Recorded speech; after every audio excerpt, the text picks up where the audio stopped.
Amen. Ok, nous allons parler de l'organisation. Dis un voisin, l'organisation. Mais pas n'importe quelle organisation. L'organisation selon Dieu. Ou encore l'organisation divine. Alléluia. Quand vous observez l'univers, quand vous regardez toutes choses, vous voyez qu'il y a un ordre. Tu as placé les choses dans un ordre précis. Rien n'a été laissé au hasard. Les choses sont très ordonnées. Vous avez constaté cela? Vous avez remarqué par exemple qu'il y a un ordre parfait dans l'univers. Le soleil se lève toujours à l'heure. Il n'a jamais été en retard. Au moment prévu, il est toujours là. Dieu a mis tout un système qui fonctionne de manière très ordonnée. Très ordonnée. La terre n'a jamais arrêté de tourner. On peut prévoir exactement quand le soleil va se lever, lorsqu'il va se coucher. Et les choses sont ordonnées. Regardez même le corps humain. Il est ordonné. Voyez simplement la dentition. Regardez vos dents. Comment c'est ordonné? Ok? Oui, simplement.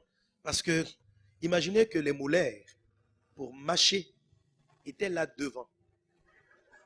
En première ligne de la dentition, c'était un désordre. Donc, lorsqu'on va manger, par exemple, un morceau de viande, il y a les incisives pour couper, les canines pour déchirer, et puis après, ça va dans le fond et on mâche. On coupe d'abord devant.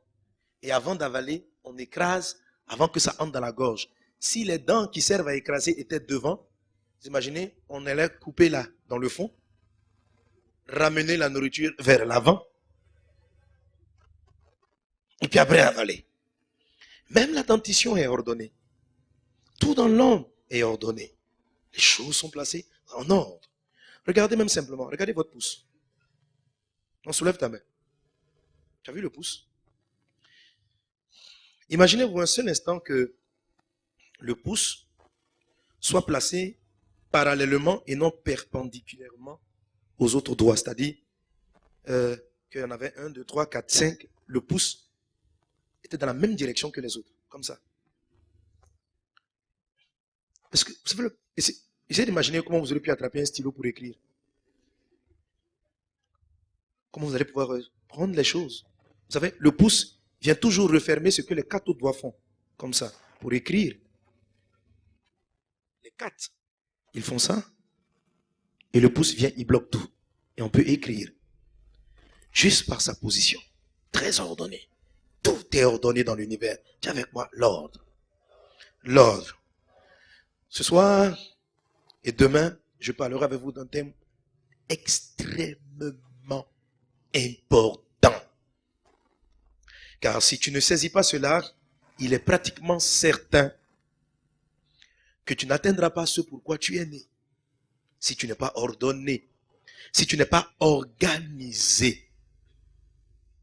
J'ai vu qu'il y avait beaucoup de personnes remplies de Dieu, qui n'atteignaient pas le but de leur vie, qui mouraient avant le temps à cause du désordre. Le désordre est une chose qui tue les hommes de Dieu, qui détruit les entreprises, les sociétés, les structures. Le désordre détruit les visions, le désordre détruit les familles, les enfants. Le fait de ne pas savoir positionner chaque chose à sa place. Il m'a été conté une histoire à l'époque pour m'édifier. Quand j'ai donné ma vie à Jésus, j'avais beaucoup de zèle. Effectivement, j'ai toujours beaucoup de zèle pour le Seigneur. J'évangélisais, je parlais de Dieu à tout le monde. Et je donnais tellement de choses. Et Dieu me reprochait souvent une chose lorsque je rentrais dans sa présence. Il me dit, mets de l'ordre dans ta vie. De l'ordre. Je dis, mais comment? Et un jour, pour me faire comprendre cela, une sœur avec qui je parlais m'a raconté une histoire qu'elle avait lue dans un livre. Et c'était pour moi un message très fort. On a raconté l'histoire d'une personne qui pour moi un peu me ressemblait dans le zèle. On parle d'un jeune homme très zélé pour le Seigneur et de 2 démons qui priaient pour tout le monde. Et les malades étaient guéris, ils faisaient du bien autour de lui.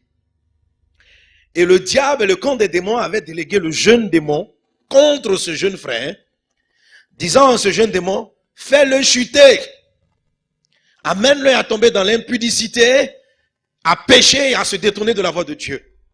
Et le petit démon a tout essayé. Le jeune frère ne chutait pas. Il lui a amené de belles filles pour qu'il tombe dans le péché du sexe. Le jeune homme disait non.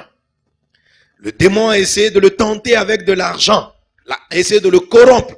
Le jeune homme disait non. Toutes sortes de choses. Un bon serviteur de Dieu. Il était à l'écoute de tout le monde. À l'église, il n'était pas le pasteur, mais tout le monde l'appréciait. Dès qu'on avait un petit problème, on s'adressait à lui. Il priait pour les uns, il priait pour les autres, il faisait du bien à tout le monde. Et le jeune démon, après mêmes échecs, est parti rencontrer l'expérimenté démon. Il lui dit, mais vraiment, j'ai un problème. Ma première mission, j'ai totalement échoué. Je n'arrive pas à faire tomber ce chrétien-là. Toutes les personnes que j'amène vers lui pour le faire chuter, il les évangélise et ces personnes se convertissent. J'amène une fille pour le faire chuter dans le péché, elle se convertit à Jésus. Vraiment. Alors le démon expérimenté va lui dire ceci. Je vais te donner un conseil. Écoute-moi. Qu'est-ce qu'il aime faire? Il dit, il aime évangéliser. Le démon dit, il aime évangéliser. Il parle de Dieu à tout le monde. Et il prie beaucoup. Il dit, bon, ok. Envoie-lui plein de personnes qui ont besoin d'aide. Alors, le jeune démon dit, mais comment ça? Il dit, tous ceux qui ont des problèmes dans l'église, qu'on le sollicite. Et subitement, le jeune frère a commencé à être sollicité de partout. On l'appelle au téléphone, il priait pour tout le monde, il était occupé par-ci. Il rentrait jusqu'au soir chez lui à minuit parce qu'il devait prier pour un tel, il devait rendre visite à un tel, il devait faire ceci, il devait faire cela. Il servait le Seigneur. Il rentrait tard et il a commencé de plus en plus à être épuisé, fatigué. Et lorsqu'il était vraiment totalement épuisé, occupé à faire tellement de choses, son discernement a baissé. Et le jeune démon va repartir voir l'ancien démon, le démon expérimenté, va lui dire, maintenant il est cuit. Envoie-lui encore la tentation. Et notre jeune frère va pécher contre l'Éternel. Je vais paraphraser un peu l'histoire parce que je veux gagner du temps. Et Dieu va ouvrir mes yeux. Il dit, il y a souvent beaucoup de bonnes choses à faire. Mais si tu ne les fais pas en leur temps, si tu ne sais pas gérer ton temps, car il y a un temps pour travailler, il y a un temps pour prier, il y a un temps pour évangéliser, il y a un temps pour aider. Si tu confonds les temps, tu n'atteindras pas le but, tu mourras et tu tomberas sous le joug, sous le piège de l'ennemi. Le Seigneur levait mes yeux pour comprendre que les apôtres avaient fini par régner Jésus à cause du désordre. Est-ce que vous savez ça? Pierre a régné Jésus à cause du désordre. Jésus avait dit à Pierre et aux disciples, il dit, priez afin que vous ne tombiez pas en tentation. Autrement dit, Jésus savait qu'il avait une tentation qui allait venir. Mais, et en disant ceci, il disait aux disciples, si vous priez, la tentation ne vous atteindra pas. Vous aurez la force de résister. Mais ce soir-là, les disciples étaient fatigués. La fatigue est normale. Mais ce soir, je pense qu'en vérité, ils n'auraient pas dû être fatigués. Parce que Dieu n'allait pas leur demander une chose, s'il était littéralement impossible qu'ils le fassent. Car la Bible dit ceci, aucune tentation n'est survenue qui n'était au-delà, au-dessus de vos forces. Mais ce soir, les disciples n'ont pas pu prier parce qu'ils étaient épuisés. L'esprit était disposé. Ça veut dire quoi? Jésus a dit, l'esprit est disposé, mais la chair est faible. Ça veut dire, l'esprit était préparé pour la prière, mais le corps ne pouvait pas répondre à la prière parce qu'il était épuisé. Et pourquoi il était épuisé? Les disciples avaient sûrement passé la journée, pendant qu'ils devaient se reposer dans la journée. Ils avaient passé le temps à faire beaucoup d'autres choses, sûrement de très bonnes choses. Mais ce n'était pas le temps. Et lorsqu'il s'agissait maintenant de prier, ils n'avaient plus la force de prier.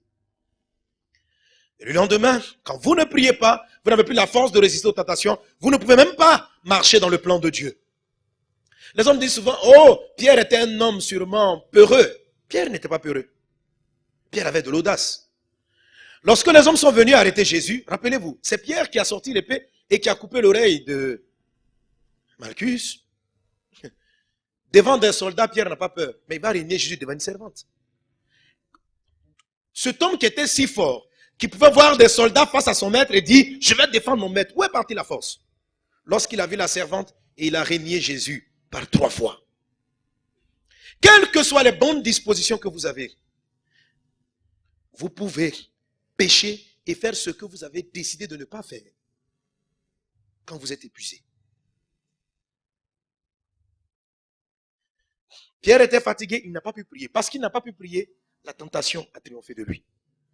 Naturellement, c'était quelqu'un de courageux. Mais son courage n'a servi à rien. Parce qu'il n'a pas pris le temps de se ressourcer devant Dieu. Et pourquoi n'a-t-il pas pris le temps de se ressourcer devant Dieu? Parce que son corps était fatigué. Et pourquoi un corps se fatigue? Un corps est fatigué lorsqu'il a fait beaucoup d'autres choses. Il y a beaucoup de choses à faire sur la terre. Il y a beaucoup de sollicitations dans ce monde. Mais comment est-ce que vous devez les gérer? Toutes les bonnes sollicitations ne doivent pas forcément, vous ne devez pas forcément répondre à toutes les sollicitations.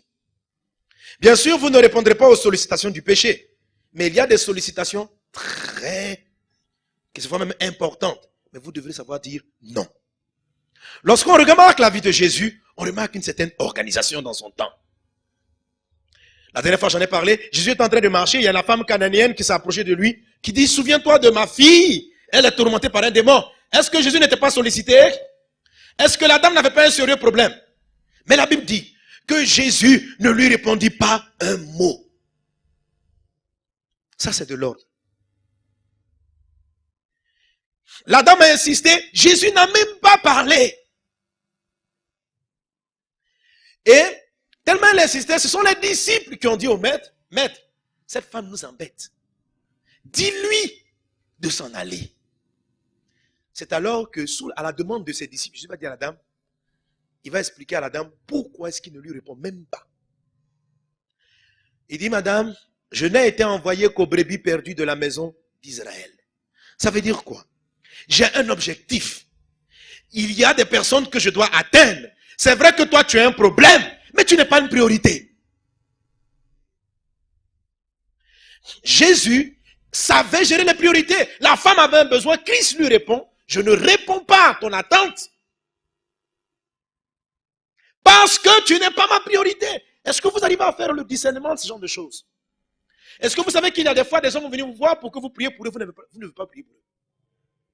Quand vous priez pour un malade, vous priez pour une personne. Quand il ne faut pas prier, ça peut être du désordre. Quand c'est l'heure de dormir, si vous êtes réveillé, c'est du désordre. Quand c'est l'heure de vous taire, si vous parlez avec des personnes, c'est du désordre. Quand c'est le temps d'étudier, si vous regardez la télé, c'est du désordre. Quand c'est le temps de regarder la télé, si vous étudiez, c'est du désordre. Quand c'est le temps de prendre des vacances, si vous travaillez, c'est du désordre. Quand c'est le temps de travailler, si vous partez en vacances, c'est du désordre. Jésus était ordonné. Il dit, madame, je ne m'occupe pas de toi pour ça. Mais la dame a eu une grande foi. Elle s'est jetée à ses pieds. Elle dit, maître, fils de David, aie pitié de moi. Et Jésus va lui sortir cette phrase. Il dit, on ne prend pas le pain des enfants pour le donner aux petits chiens. La femme dit, les petits chiens mangent les miettes. On va revenir sur ce passage. C'est très important dans l'enseignement sur l'ordre. Et Jésus a dit, femme, ta foi est grande. Mes amis, il ne s'est même pas déplacé. Jésus a guéri la fille de cette dame par les miettes de son onction. Il dit, bon, va, ta fille est guérie. Et il a continué son chemin. Son meilleur ami Lazare était en train de mourir.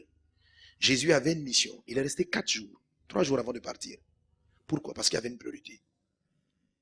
L'organisation fait que vous n'êtes pas là où vous ne devez pas être, quand il ne faut pas. Est-ce que quelqu'un est avec moi? Nous allons apprendre pendant cet enseignement les clés de l'organisation. Alléluia. Alléluia. Alléluia.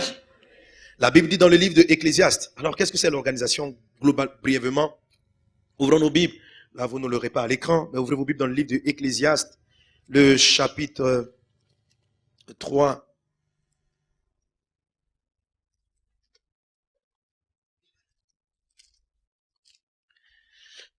Au verset 1. Le Seigneur dit ceci. Il y a un temps pour tout, un temps pour toute chose sous les cieux. Alléluia. Dieu dit que sous le ciel, Dieu a tout déterminé par rapport à une période donnée. Il y a un temps fixé pour tout. Faire une chose en dehors de son temps, c'est le désordre.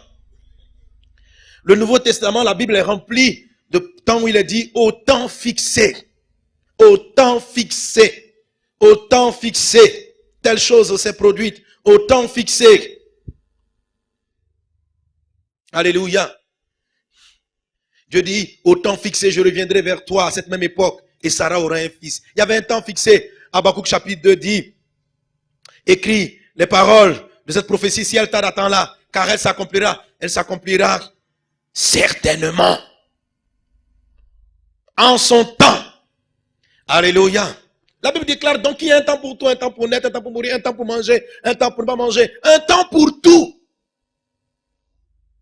L'enseignement sur l'organisation vous permet de comprendre et de savoir gérer ces temps, de gérer vos priorités, ce par quoi vous allez commencer, ce par quoi vous allez finir. Qu'est-ce qu'il faut faire d'abord? Quand vous vous levez le matin, qu'est-ce que vous devez faire? Qu'est-ce qui est prioritaire? Même entre deux choses urgentes, qu'est-ce qu'il faut faire? Alléluia. Nous sommes déjà fils et filles de Dieu. Nous savons que pécher, c'est du désordre. Quelles que soient les circonstances, nous n'avons pas péché. L'enseignement sur l'organisation vient surtout lorsqu'il y a beaucoup de bonnes choses à faire. Pourquoi Jésus pouvait dire non des fois lorsqu'il s'agissait de prier pour des malades? C'était une personne qui le sollicitait. Pourquoi? Comment? On vient de voir tout à l'heure que les apôtres ont renié le Seigneur tout simplement parce qu'ils ont dormi pendant qu'il fallait prier. Quand vous dormez pendant qu'il faut prier, ça peut vous amener à la mort. Ça peut détruire votre famille. Quand vous ne faites pas les choses au temps marqué. C'était le temps de la prière, pas le temps de dormir, mais ils étaient épuisés. Alléluia. Si Dieu veut par exemple vous ramener à vous réveiller à 4 heures du matin, parce que Satan a décidé d'amener un drame dans votre famille, il veut vous amener à 4 heures du matin. Il veut vous lever à 4 heures du matin pour que vous priez. Il vous intercédez pendant que vous allez prier en langue, il va décanter la situation. Or, pour vous réveiller à 4 heures du matin, il faut que vous dormiez aux environs de 22 heures ou 23 heures pour avoir un sommeil et récupérer et pouvoir prier de manière dynamique. Mais en ce moment-là, vous êtes visité par quelqu'un. Et vous causez, pour vous c'est très banal. Vous parlez de tout et de rien. Oh, comment tu vas ma soeur? Et ta famille? Et ta maison? Et vous vous amenez à dormir à minuit ou à 1 heure du matin. Désordre. Parce que vous dormez à 1 heure, Dieu n'arrive pas à vous réveiller à 4 heures. Et parce que vous ne vous réveillez pas à 4 heures, le malheur arrive dans votre maison. À cause du désordre. C'était le temps de dormir. Mais vous avez parlé, causé. Beaucoup d'entreprises, beaucoup de projets se sont éteints parce que les choses n'ont pas été faites au temps fixé. Alléluia. Est-ce qu'on est ensemble? Ok, je vais vous donner ceci d'abord 6 raisons majeures pour lesquelles vous devez être ordonné. Qu'est-ce que l'ordre produit dans votre vie? Qu'est-ce que l'organisation produit dans votre vie? Le premier de ces points, c'est que sans organisation, sans ordre, il n'y a pas de multiplication de vos acquis et donc pas d'épanouissement. Il n'y a pas de multiplication de tout ce que Dieu vous a donné. Amen. La multiplication, ça parle de le mot multiplier, la Bible, c'est aussi pratiquement synonyme dans la Bible de la croissance. Alléluia. Vos cellules se multiplient, les cellules du corps, pour que vous puissiez grandir, pour que vous puissiez croître. Et dans le livre de Luc chapitre 9, on remarque que Jésus, lorsqu'il a voulu nourrir la foule, en Luc chapitre 9, précisément verset 14, Jésus leur dit, faites asseoir la foule en ordre, en groupe de 50 et de 100. Jésus a ordonné avant de multiplier. Tout ce que Dieu vous donne doit être multiplié ou encore doit croître. Tout dans la nature doit croître. Mais si vous n'êtes pas organisé, si vous ne positionnez pas les choses dans votre vie, tout votre potentiel mourra en vous s'il n'y a pas d'ordre. Dieu ne multiplie rien sans organisation. Beaucoup d'églises ne grandissent pas à cause d'un problème d'ordre. J'ai observé ceci en essayant de visiter les églises pour comprendre la clé de la croissance des églises. J'ai vu que souvent la croissance n'était pas due à la bonne prédication. C'était dû à l'organisation. L'organisation. Oh, l'Afrique est pleine de potentialités. Vous savez pourquoi on n'est pas développé? C'est un problème d'organisation, c'est tout. C'est le désordre. Quelle que soit votre richesse, si vous êtes désordonné, ça ne produira rien. Vous n'irez nulle part. Essayez d'imaginer un peu physiquement. Hein? Vous voyez, c'est vrai, bon, j'ai vu un peu, on m'a conduit un peu dans la voiture, j'ai vu qu'il y avait quand même assez de désordre dans la circulation. Mais, vous savez, quand il y a du désordre, on se déplace difficilement. Vous allez dépenser beaucoup de temps et d'énergie sur une route. Et quand vous arrivez au boulot, vous êtes déjà paumé. Et vous ne donnez plus le maximum de vous-même. L'organisation vous permet de déployer votre potentiel dans toute sa force. Quand vous êtes désordonné, vous passez beaucoup de temps à essayer d'éviter les voitures. Oh, c'est de la concentration. C'est d'une énergie qui sort là pour essayer de traverser. Non, mais vous-même ici, ça va quand même. À Abidjan, on a de ces bouchons. Alléluia. Imaginez qu'il n'y avait pas de policiers, qu'il n'y avait pas de rond-point. Mais quand même, c'est un minimum d'ordre de savoir que, par exemple, quand tu conduis, dans ta voiture, tu es à droite. Imaginez-vous qu'il n'y avait même pas cette organisation. Que quand tu prends la voie, mon frère, le plus important, c'est d'arriver à... Donc, qui conduit à gauche, à droite, tout le monde va dans tous les sens. Mais on n'a même pas pouvoir se déplacer. Vous ne pouvez pas atteindre un endroit sans organisation.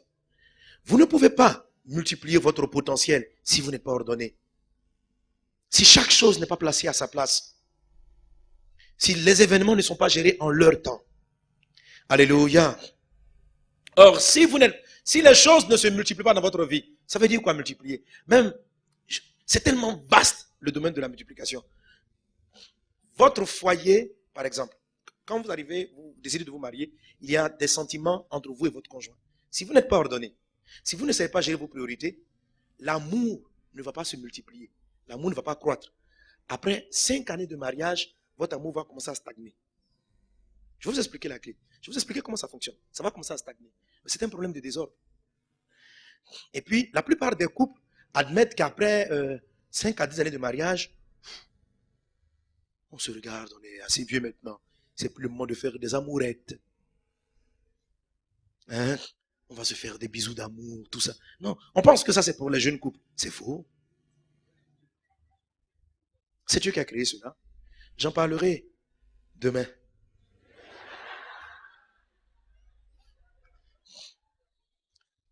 Non, il y a des choses qui vont faire en sorte que si vous êtes ordonné et organisé, votre couple sera toujours en lune de miel. Toujours. Jusqu'au retour de Jésus. D'ailleurs même, ça va en se bonifiant. Le désordre fait que, c'est-à-dire le désordre dans la gestion de la relation avec votre conjoint. Vous mettez quoi avant quoi? Je vais sauter un peu dans mon message pour aller plus loin. Est-ce que vous savez que si vous ne savez pas gérer la priorité entre votre mari ou entre votre épouse et vos enfants, vous pouvez tuer l'amour qui est entre votre mari et vous. Tout simplement pour un problème d'ordre.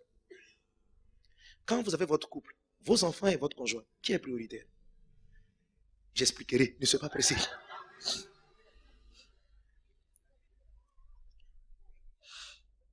Vous pouvez détruire vos enfants entre votre boulot, votre ministère, votre travail et vos enfants. Comment est-ce qu'on gère les priorités? Comment Dieu organise tout ça? Vos activités professionnelles peuvent tuer votre famille. Vous pouvez tellement au boulot et que la maison ne vous sent plus. Vos enfants ne vous voient jamais. C'est du désordre. Même si vous finissez par être multimillionnaire et que vous avez plein d'argent, lorsque vous allez finir d'avoir votre argent, vous allez construire votre maison pour dire, oh ma famille, venez pour que nous puissions en jouir. Madame ne vous aime plus. Les enfants sont rebelles contre vous. Vous avez beaucoup d'argent, mais vous avez tout perdu. Désordre.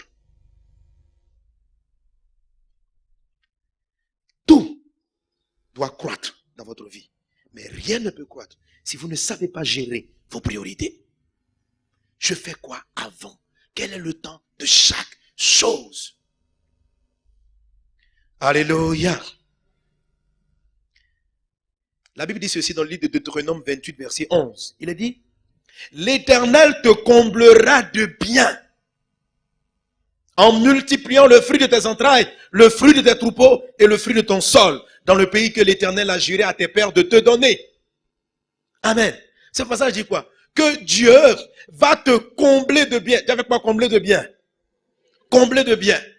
C'est mis virgule. Ok? Dieu te comblera de bien. Comment est-ce qu'il va faire pour combler de bien? Selon le passage.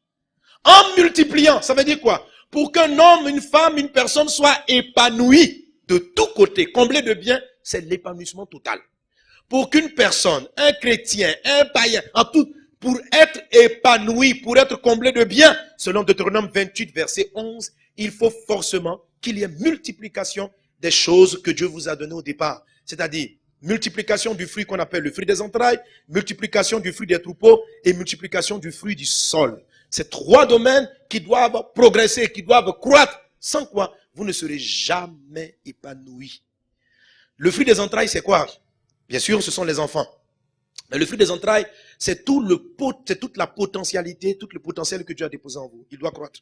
Si Dieu vous a donné d'être chanteur, d'être chantre, votre ministère doit forcément croître pour que vous soyez comblés de bien. Si vous stagnez à un moment donné de votre ministère, vous ne pouvez pas être épanoui. Si Dieu vous a donné une entreprise, bon, le fruit des entrailles, c'est tout ce que Dieu a déposé en vous comme talent, comme capacité, tout ce qui sort de vous, sort de vos entrailles, votre intelligence, votre savoir-faire.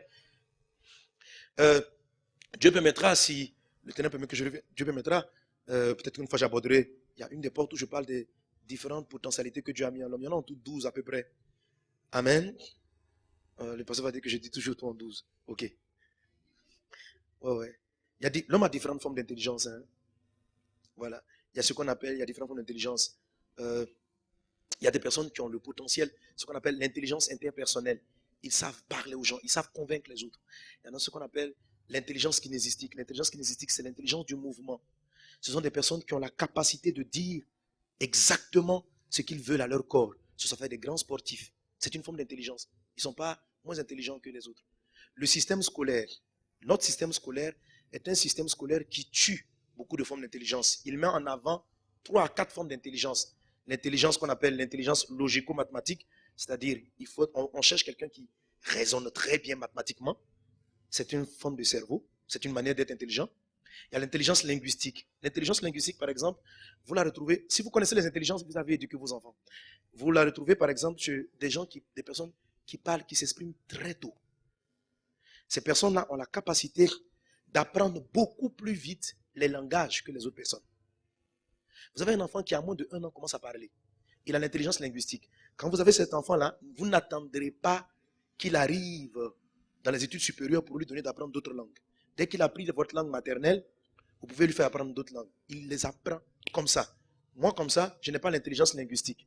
Même mon propre langue du village, je ne sais pas la parler. C'est difficile. Je fais un effort, je dois me concentrer pour apprendre une chose. Okay? Dans ce domaine, je n'ai pas un potentiel de créativité. Pendant qu'il y a d'autres personnes, ils vont lire à peine, ils vont rentrer, ils vont aller dans un peuple. En moins d'1 année, ils parleront le langage du peuple. C'est une forme de sagesse. Ça s'appelle l'intelligence du langage. Pourquoi c'est important dans le cheminement de votre destinée? Quand vous développez cela, c'est ce qui va vous ouvrir les portes plus tard. J'ai rencontré une fois un monsieur qui est là, on était dans l'avion ensemble, il parlait 17 langues couramment. Il avait un petit diplôme de doctorat là-dessus. Mais vous savez pourquoi toutes les multinationales le cherchaient? Pas à cause du doctorat, parce qu'on trouve beaucoup de docteurs. Parce qu'il parlait 17 langages. Il parlait le chinois, l'arabe, tout ce que vous voulez. Alors quand vous déposez votre curriculum, quand vous déposez votre demande d'emploi et que lui dépose avec 17 langues pour le même diplôme, on le prend. Vous savez, votre forme d'intelligence va vous démarquer toujours. Parce que là-dessus, vous êtes imbattable. C'est ça. Et vous avez 4 formes d'intelligence qui sont dominantes. Sur les 12. On a tous les 12 formes. On a 4. Vous avez 4 qui finissent par dominer. Si un jour Dieu permet que je revienne, je vais traiter ça, on va faire des exercices, vous allez comprendre quelle est la forme d'intelligence que vous avez. Et quand vous savez ce que vous avez comme forme d'intelligence, ça fait une grande démarcation. Vous pouvez continuer dans tous les autres domaines. Moi, je fais beaucoup de maths. J'ai un peu l'intelligence mathématique. C'est l'intelligence du raisonnement. Voilà. J'ai une intelligence interpersonnelle. Et puis, j'ai une intelligence intrapersonnelle. C'est l'intelligence de la méditation, de réflexion des choses. C'est ce qui forme les cinéastes. C'est ce qui forme les gens qui sont très créatifs. Dans tous les domaines. Si je prends ça, que je combine dans la musique, ça va faire quelqu'un qui est créatif dans la musique. Si je prends ça, que je combine avec le dessin, ça va faire quelqu'un qui est créatif dans le dessin. Voilà, c'est la créativité. Si vous prenez quelqu'un qui a l'intelligence interpersonnelle, qui sait convaincre les autres, si vous le mettez en marketing, il vous vend n'importe quel produit. Il fait des cours de marketing, il progresse beaucoup plus vite que tout autre élève qui fera les mêmes cours. Donc, il n'y a pas d'élèves lorsqu'ils arrivent en classe, lorsque vos enfants vont à l'école, il n'y a pas d'enfant qui n'est pas intelligent. C'est juste que vous ne savez pas la forme qu'il a. S'il n'a pas l'intelligence logico-mathématique, c'est très fort probable, il y en a beaucoup. Lorsqu'il va arriver à l'école, il sera plus lent dans tout ce qui est matière de réflexion que les autres. Mais, ce n'est pas dit qu'il est en retard. Il est peut-être en train de développer l'intelligence d'abord kinésistique. Ça veut dire là-dessus, il est plus compétent. Vous avez ça par exemple sur les enfants qui sont très en mouvement, qui courent partout. Voilà, donc, il va apprendre plus lentement les maths, mais il apprendra beaucoup plus vite le sport. Donc, on va continuer à lui faire apprendre les maths. Alléluia. Donc, si vous êtes les parents, vous fournissez beaucoup plus d'efforts, mais vous ne dites jamais à votre enfant, tu n'es pas intelligent. C'est pourquoi Jésus dit ceci, celui qui dira à quelqu'un raka ou insensé, il doit l'en faire, car Dieu n'a jamais créé quelqu'un d'insensé. C'est toi qui ne sais pas ce qu'il a comme intelligence. Tout le monde est intelligent, mais il faut savoir découvrir sa forme d'intelligence. Alléluia. Bref. Alors, ces intelligences-là font partie du fruit de vos entrailles. Ce que Dieu a déposé en vous qui doit naître. Et tout ça, ça doit croître pour que vous soyez épanouis. 2. Il dit pour être épanoui, il faut que tu multiplies le fruit de ton troupeau. Les troupeaux, c'est toutes les personnes sur lesquelles Dieu vous établit. Votre famille, vos enfants, si vous êtes chef d'entreprise. Paul pouvait dire aux anciens, il dit veillez sur le troupeau sur lequel Dieu vous a établi. Donc le fruit du troupeau, ça veut dire quoi? Si Dieu me donne l'opportunité d'être responsable d'une personne, cette personne-là aussi doit croître.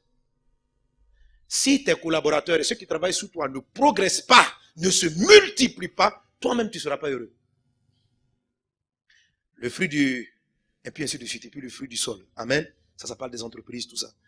Bref, je vais arriver à l'organisation. Mais rien n'est multiplié. Donc la Bible dit ceci. Tu seras comblé de biens en multipliant.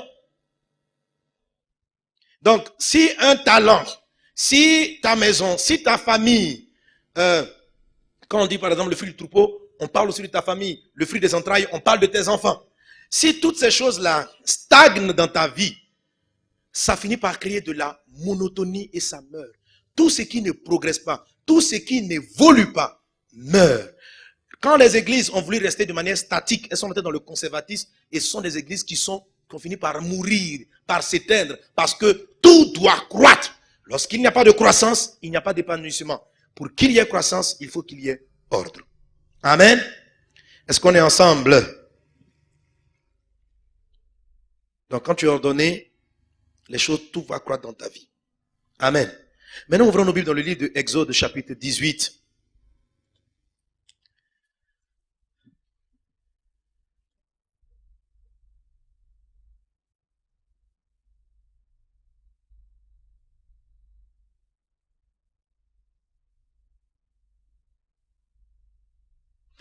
Ça va? Est-ce qu'on est ensemble?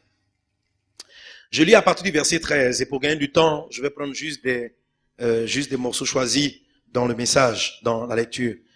Verset 13, Exode 18, il est dit, le lendemain, Moïse s'assit pour juger le peuple et le peuple s'éteint devant lui depuis le matin jusqu'au soir. Le beau-père de Moïse vit tout ce qu'il faisait pour le peuple et il dit, que fais-tu là avec ce peuple? Pourquoi sièges-tu seul et tout le peuple se tient-il devant toi depuis le matin jusqu'au soir?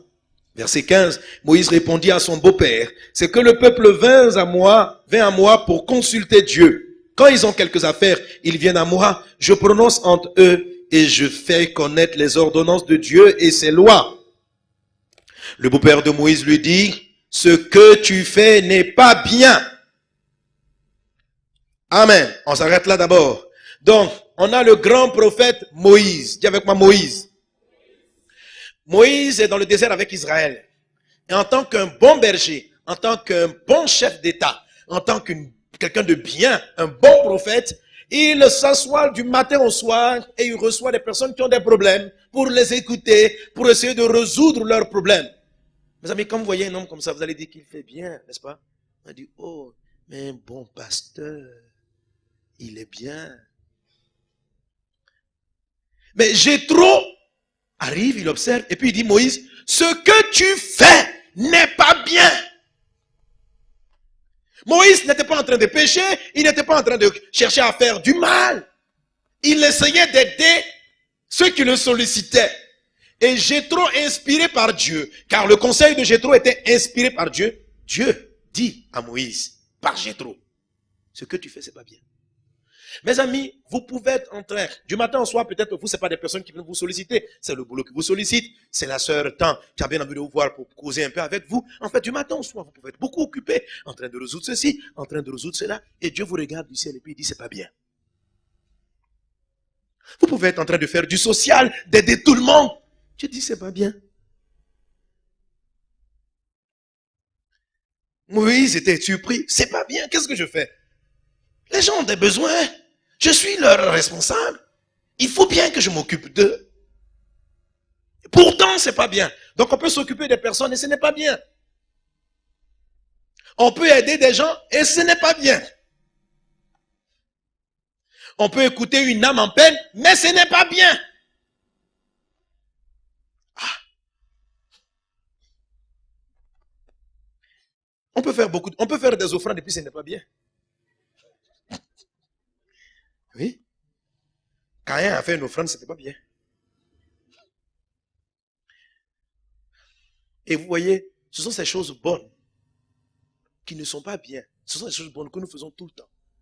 Et parce que nous ne comprenons pas que ce n'est pas bien, parce que nous ne faisons pas selon l'ordre, ce sont ces choses-là qui finissent par nous tuer. Et qui finissent par nous faire faire les péchés même que nous avons reniés. Comme Pierre et les apôtres. On est décidé, on dit Jésus, jamais je te régnerai. Mais à cause du désordre, tu peux finir par régner. Je serai un chrétien zélé. Je ne vais plus jamais baisser dans ma vie de prière. À cause du désordre, tu risques d'arrêter de prier. Combien parmi nous ont pris de grandes décisions déjà? Après avoir écouté une puissante prédication, on vous a parlé de la prière. Qui a déjà pris la résolution de se lever toujours avant le lever du jour pour prier? Qui a déjà pris cette décision? Dites-moi, est-ce que vous êtes arrivé à honorer cela? Qui, depuis l'instant où il a pris la décision de prier tous les jours à 5 heures du matin ou à 4 heures, est arrivé à tenir sans jamais se relâcher? Ceux qui sont arrivés à respecter cet engagement, qui lèvent la main? Ok. Qui a déjà pris l'engagement de toujours donner la dîme au Seigneur? Soyons honnêtes, levons les mains. Ok. Parmi vous tous qui levez les mains, qui a toujours honoré sans jamais faillir sa dîme? Disons la vérité. Toujours fidèle. Voilà. Vous voyez combien les mains ont baissé, non? Vous savez pourquoi? C'est le désordre qui fait ça. Le désordre fait en sorte que, quand vous êtes désordonné, vous dites des choses que vous n'arrivez pas même pas à faire. Quelle que soit votre volonté. Amen.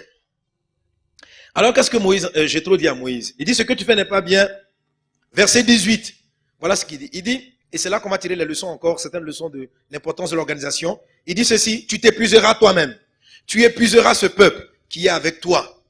Car la chose est au-dessus de tes forces et tu ne pourras pas y suffire seul. Verset 19, maintenant écoute ma voix, je vais te donner un conseil et que Dieu soit avec toi. Sois l'interprète du peuple auprès de Dieu et porte les affaires devant Dieu. Enseigne-les les ordonnances et les lois et fais-leur connaître le chemin qu'ils doivent suivre et ce qu'ils doivent faire. Après, donc, choisis des hommes capables, craignant Dieu, et ainsi de suite. Donc, quand vous lisez la suite, 21, 22, 23 et tous ces autres passages, paraphraser, en fait, Jéthro va donner à Moïse un conseil d'organisation. Il va lui dire, toi, Moïse, focalise-toi sur tel domaine et choisis des personnes qui vont gérer tel autre aspect. Il n'a pas dit à Moïse de fuir ses responsabilités, mais il lui a dit simplement de s'organiser et de se focaliser sur un domaine précis. Le détail de l'organisation qu'il a donné à Moïse est très bon, mais on n'a pas le temps. L'enseignement sur l'organisation est très long. Il y a tellement de choses à dire là-dessus. Alléluia. Donc, je ne rentrer pas dans ces détails. Je prends juste certaines parties. Amen. Je rappelle que je suis avec des CD qui parlent de l'organisation divine, de l'ordre intérieur, ou bien les bornes, murailles, tout ça, ça parle de l'organisation. Amen. Et donc, Jéthro dit à Moïse, organise-toi. Et au verset 22, il dit ceci, qu'il juge le peuple en tout temps et qu'il porte devant toi toutes les affaires importantes et qu'ils prononcent eux-mêmes sur les petites causes. Allège ta charge qu'ils la portent avec toi. Donc, l'organisation vous permet d'alléger votre charge et de vous focaliser sur ce qui est essentiel et de le faire autant opportun. Amen. Verset 23. Voici maintenant les conséquences de cette organisation. Jéthro dit à Moïse, si tu fais cela et que Dieu te donne des ordres, tu pourras y suffire. Hein? Et tout ce peuple parviendra heureusement à sa destination. Alléluia. Donc, on retient maintenant, donc, je vais dire 6 points, 6 raisons pour lesquelles vous devez être ordonné. J'ai donné la première, c'est que sans organisation, vous ne pourrez rien multiplier. Tout dans votre famille, dans votre entreprise, dans vos projets va stagner et va finir par mourir et vous ne serez pas épanoui. Seule l'organisation, ou bien l'organisation et l'ordre permettent de faire croître vos sentiments, votre amour, votre zèle, votre travail, permet de multiplier tous les fruits et toutes les choses que Dieu a déposées en vous. Sans organisation, il n'y a pas de multiplication. Deuxièmement, pourquoi l'ordre est important? Parce qu'il est dit dans ce passage, Jéthro dit ceci à Moïse, si tu t'organises, tu vas arriver à ta destination heureusement. Ça veut dire que si tu n'es pas ordonné, tu ne peux pas atteindre le but. Donc, le désordre vous empêche d'atteindre le but, la raison d'être d'une chose. Moïse, malgré le fait qu'il ait reçu la prophétie de Dieu qui dit conduis ce peuple à Canaan, Moïse n'aurait pas pu les conduire à Canaan s'il continuait de cette façon. Beaucoup d'hommes de Dieu n'atteignent pas leur destinée, ne réalisent pas ce pourquoi ils sont nés à cause du désordre. Parce que du matin au soir et tous les jours, ils répondent à beaucoup de sollicitations qui ne sont pas les sollicitations essentielles et prioritaires pour eux. Ils finissent donc par s'épuiser. Et comme les apôtres, ils finissent quelque part par régner le Seigneur d'une façon ou d'une autre. Même sans dire forcément qu'ils abandonnent la main de Dieu. Mais ils ne font plus ce à quoi Dieu les appelle. Donc sans ordre, vous n'atteindrez pas le but de votre vie. C'est ce qui est dit donc en Exode 18, verset 23. Troisièmement, sans organisation, vous vous épuiserez et vous épuiserez vos proches. Ça c'est Exode 18, verset 18. On l'a déjà lu, il a dit, tu t'épuiseras toi-même et tu épuiseras ce peuple qui est avec toi. Amen. Donc troisième chose, si vous n'êtes pas organisé, quand vous n'êtes pas organisé, vous vous fatiguez beaucoup. Vous êtes souvent épuisé. Vous avez des crises de nerfs, des crises de fatigue. Amen.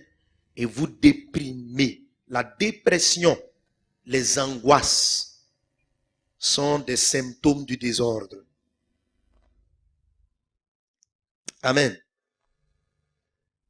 Si vous n'êtes pas organisé, quatrièmement, vous n'arriverez plus à obéir à Dieu. Amen. Donc, si je suis organisé, je vais moins m'épuiser. Je vais garder beaucoup de force. Et je serai efficace dans ce que je fais. Ça, c'était le troisième point. Si je suis désorganisé, je vais être fatigué très vite. Quatrième point. Sans organisation, ça veut dire, si je suis désordonné, à un moment donné, je ne pourrai plus obéir à la voix de Dieu. Quelle que soit votre volonté de faire la volonté de Dieu, si vous êtes désordonné, vous allez finir par reprendre les péchés que vous avez laissés. Ça vient simplement de la fatigue.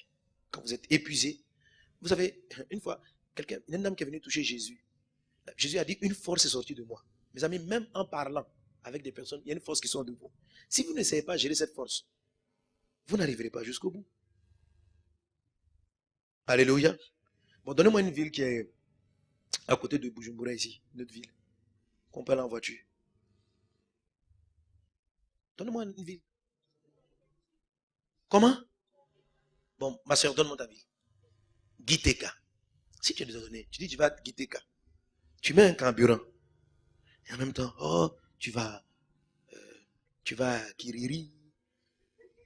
J'avais quel quartier encore que je connaissais là? Mouenzi, Mouenza, hein? Bouiza. C'est-à-dire, on ne sait même pas où tu vas.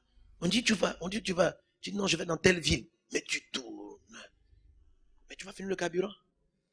Et tu ne vas pas arriver à ta destination. Quand vous vous levez, que vous dites que vous allez voyager, que vous allez faire un déplacement, vous avez de l'énergie pour atteindre le but. Quand Dieu vous envoie sur la terre, il vous donne une force pour atteindre votre destin. elle n'est pas inépuisable. Quand la personne a touché Jésus, Jésus a dit, une force est sortie de moi. Jésus, vous savez, quand Jésus était dans la barque, il a pris le temps de se reposer. Parce qu'il devait renouveler ses forces. Si vous vous dispersez en faisant beaucoup de choses, vous finissez la force qui est en vous à faire des futilités, même si ce sont des choses importantes pour les autres. Et vous n'aurez plus suffisamment de carburant pour atteindre votre destin. Car il vous faut du carburant spirituel, une force en vous pour atteindre votre destin. Jésus même, lorsqu'on le touchait, c'était pas une force, il n'était pas inépuisable. Il dit, pendant qu'il marchait, une force est sortie de lui. Sortie. Ça veut dire qu'elle a quitté son corps, elle est partie pour aller guérir le malade. Même quand vous parlez avec des amis, vous dépensez de la force. C'est pourquoi si vous parlez quand il ne faut pas parler, vous êtes désordre, c'est du désordre. Amen. Quand vous êtes désordonné, vous n'arrivez donc pas à faire la volonté de Dieu. Ok. Sans ordre, là, le 5e point, il vous sera difficile donc de diriger une entreprise. Donc si vous êtes organisé, vous allez arriver à avoir une bonne direction. 6e, quand vous n'êtes pas organisé, quand le désordre entraîne le trouble intérieur.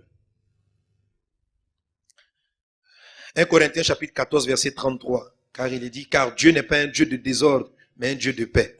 Amen. Dieu n'est pas un Dieu de désordre, mais un Dieu de paix. Ça veut dire quoi? Que ce passage-là dit que la paix et le désordre sont opposés. Dieu n'est pas un Dieu de désordre, il est un Dieu de paix. Donc la paix et l'ordre vont de pair. Quand il y a du désordre, vient les guerres, les soupçons de mal, toutes sortes de choses. C'est ce que les apôtres ont vécu. L'onction de Dieu était là. Mais à un moment donné, il y avait du désordre dans la distribution de la nourriture, en Actes chapitre 6. Et les chrétiens ont commencé à murmurer, ah, mais pourquoi les hellénistes, on les sert et pourquoi nous, on est méprisés? Qu'est-ce que les apôtres ont fait pour régler le problème? Ils ont organisé l'église. Ils ont dit, voilà des diacres, ceux-ci seront chargés de cela, et nous, les apôtres, on va se focaliser sur la prière.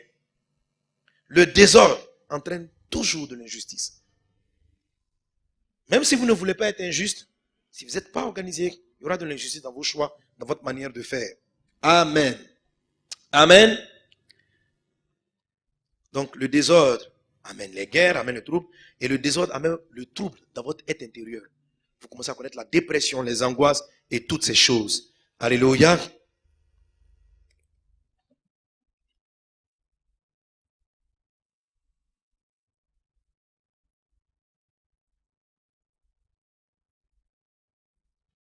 Gloire à Dieu. Gloire à Dieu. Qui veut connaître les secrets de l'homme? Non, je sais que vous voulez, mais quand même, Jésus demandait aux gens qui veut être guéri, non? Hein? Il dit, veux-tu être guéri? Or, il savait. Alors, je veux voir vos attentes. Qui veut être ordonné? Qui reconnaît humblement qu'il a un problème d'ordre? Ok. Dans la suite, donc, de notre enseignement, je vais rapidement vous dire qu'il y a deux grandes formes d'organisation. Deux grandes formes d'organisation. Il y a celle que j'appelle l'organisation selon les hommes, l'organisation humaine, et puis l'organisation dont je vous parlais, dont je vais parler, qui est l'organisation divine.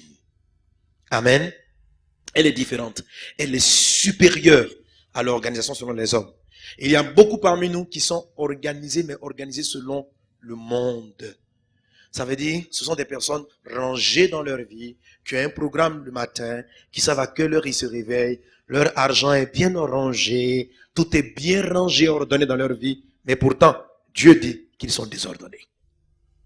Pourquoi? Vous pouvez être rangé, ça c'est une vie rangée, mais ne pas placer les choses à leur place. Ok? C'est une forme de désordre.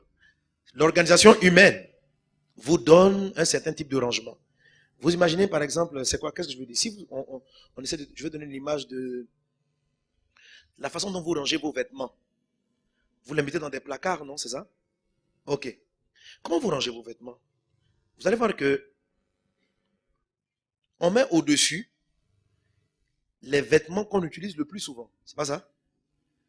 Et en dessous, ceux qu'on utilise assez rarement. Ça, c'est l'ordre. Tu peux voir le placard, l'armoire d'une personne, bien rangée, mais si elle a positionné au-dessus les vêtements qu'elle utilise rarement, et elle a mis les vêtements de tous les jours en dessous, ça peut être bien plié, repassé, bien rangé, mais c'est désordonné, non?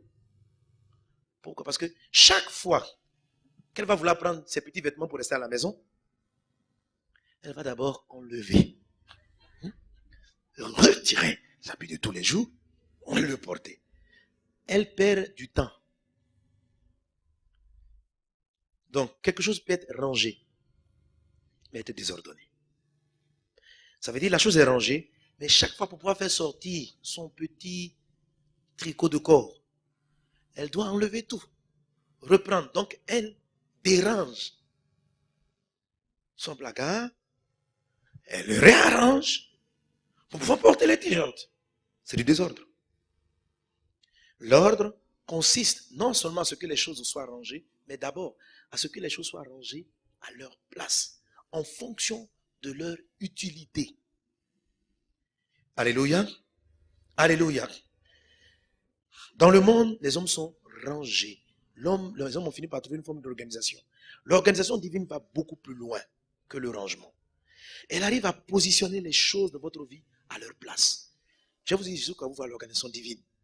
Et puis, on va faire un petit break.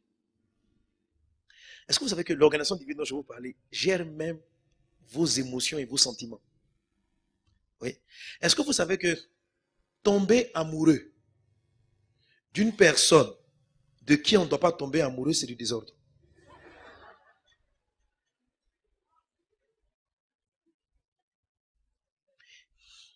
Il y a des femmes et des hommes qui sont désordonnés sentimentalement. Des personnes dangereuses pour votre futur. Hein? Tu finis, vous faites des dames, des jeunes qui s'attachent à des personnes de qui ne doivent pas s'attacher. Non, je l'aime. Mais il est en train de dire, c'est un escroc. C'est un faux. Je ne sais pas, mais je l'aime. Je suis amoureuse.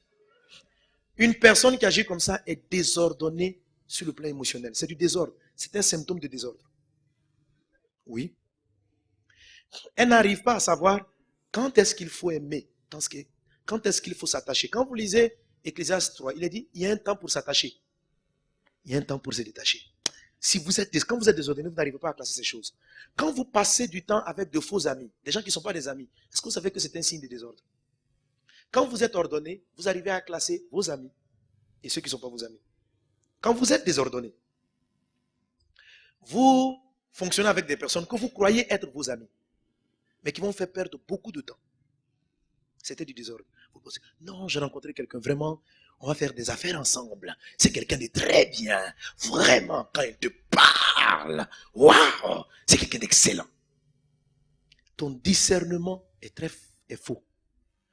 Cet homme qui parle bien est au fond de lui un escroc. Et un escroc peut t'amener à investir ton argent, travailler avec lui pendant 5 ans. Et tu te rends compte après qu'il est faux. Tu as perdu 5 années de ta vie en train d'investir avec quelqu'un qui était faux. Comment tu n'as pas pu discerner ça très tôt? Parce qu'il y a un désordre dans ton être intérieur. Tu n'arrives pas à savoir qui est ami, qui n'est pas ami. Il y a des personnes avec lesquelles vous devez cheminer. Mais quand vous les voyez, leur visage ne vous peut-être plaît pas. Leur apparence ne vous attire pas. Et pourtant, ce sont ces personnes qui sont vos amis.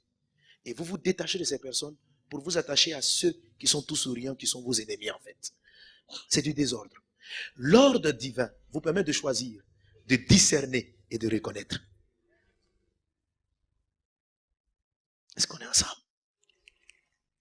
Quand on est désordonné, on perd beaucoup de temps sur le plan sentimental, émotionnel, amical. On perd beaucoup de temps.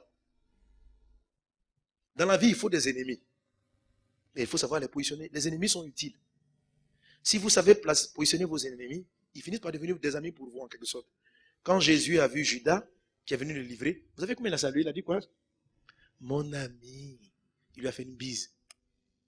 Mon ami. Pourquoi? Parce que Judas était l'ami de son destin. Quand plus vous développez l'ordre en vous, vous arrivez même à positionner l'importance des faux autour de vous. La Bible dit que l'Éternel a tout créé pour un but, même le méchant pour le jour du jugement.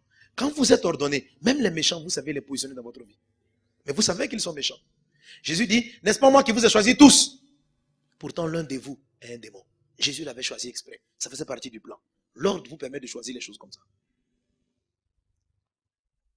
L'ordre vous permet de dire à un ami, pendant qu'il est tourmenté par un démon, ne va pas tourmenté, inspiré par le diable comme Pierre, qui dit, ne dis pas que tu vas être crucifié, ne dis pas cela. Vous êtes capable de regarder la personne et puis dire, arrière de moi Satan. L'ordre fait ça. Le désordre, vous n'arrivez même pas à discerner. Vous allez dire, oh Pierre, tu as sûrement raison. Pourquoi dois-je aller à la croix? Oh, vous savez, Pierre était gentil. Maintenant, je vous dis une chose, puis je termine cette partie. Il y a une grande différence entre la gentillesse et la bonté. La gentillesse, écoutez-moi bien, je n'ai pas dit de devenir méchant. Il y a une différence entre la méchanceté, la gentillesse et la bonté. La méchanceté mène en enfer, c'est mauvais. La gentillesse n'est pas un fruit de l'esprit. La gentillesse met le désordre dans la vie d'une personne. La bonté fait atteindre le but. Pas la gentillesse. Vous avez regardé le fruit de l'esprit? Est-ce que vous avez une fois vu un passage où on a dit Dieu est gentil? Dieu, il est bon. Et il est miséricordieux. Il n'est pas gentil. Dieu n'est pas gentil.